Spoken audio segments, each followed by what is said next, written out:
ഒരു രാജ്യത്തിൻ്റെ ഏറ്റവും വലിയ സമ്പത്ത് എന്ന് പറയുന്നത് പോപ്പുലേഷനാണ്. ആ പോപ്പുലേഷൻ വളരുന്നതോടുകൂടി എന്താണ് സംഭവിക്കുന്നതെന്ന് പറഞ്ഞു കഴിഞ്ഞാൽ അവിടുത്തെ ഇൻഡസ്ട്രീസ് വളരും. ഇപ്പോൾ ഉദാഹരണം പറയുകയാണെങ്കിൽ ദുബായിക്ക് പോപ്പുലേഷൻ ഇൻക്രീസ് ചെയ്യാനുള്ള പ്ലാനുണ്ട്. അവർക്ക് എന്തൊക്കെ ആവശ്യം വരുന്നത്, ഇപ്പോൾ റിയൽ എസ്റ്റേറ്റ് ആവശ്യം വരും പോപ്പുലേഷൻ കൂടുന്നതനുസരിച്ച്, അതുപോലെ തന്നെ ഗ്രോസറീസ് ആവശ്യം വരും. അങ്ങനെ പല ഇൻഡസ്ട്രീസ് ഗ്രോ ആവും. സോ ഇത് ഗ്രോ ആവുന്നതിനോട് എന്താവും, രാജ്യവും വളരും.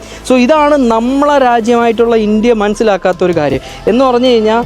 മെയിനായിട്ട് അവിടെ ഉള്ള മിഡിൽ ക്ലാസ്സുകാരെ നമ്മൾ ഒരുപാട് ഇടുക്കി ഓരോ കാര്യങ്ങൾ ചെയ്യുകയും അതുപോലെ തന്നെ ജോലി സാധ്യതകൾ കുറേയൊക്കെ ചെയ്യുമ്പോഴത്തേക്ക് ആൾക്കാർ അവിടെ നിന്ന് ഔട്ട് ആവാൻ വേണ്ടി ശ്രമിക്കും. സോ മോസ്റ്റ് ടാലൻറ്റഡ് ആയിട്ടുള്ള ആൾക്കാരും എങ്ങനെയെങ്കിലും നമുക്കൊരു നല്ല ലൈഫ് സ്റ്റൈൽ വേണമെന്ന് ആഗ്രഹിക്കുന്ന ആൾക്കാർ ഇന്ത്യയിൽ നിന്ന് പുറത്തു പോയി താമസിക്കാൻ വേണ്ടി ആഗ്രഹിക്കും. ഞാനും പഠിച്ചിറങ്ങിയതിന് ശേഷം എനിക്ക് ജോലി കിട്ടിയിട്ടുള്ളത് 3000 രൂപ വെച്ചിട്ടാണ് എനിക്ക് സാലറി കിട്ടിയത്. അതായത് നമ്മൾ 3-4 ലക്ഷം രൂപ കൊടുത്ത് എഞ്ചിനീയറിംഗ് പഠിച്ചിറങ്ങിയതിന് ശേഷം 3000 രൂപയ്ക്ക് സാലറി കിട്ടിയിട്ട് ഞാൻ എന്ത് കാണിക്കാനാണ്?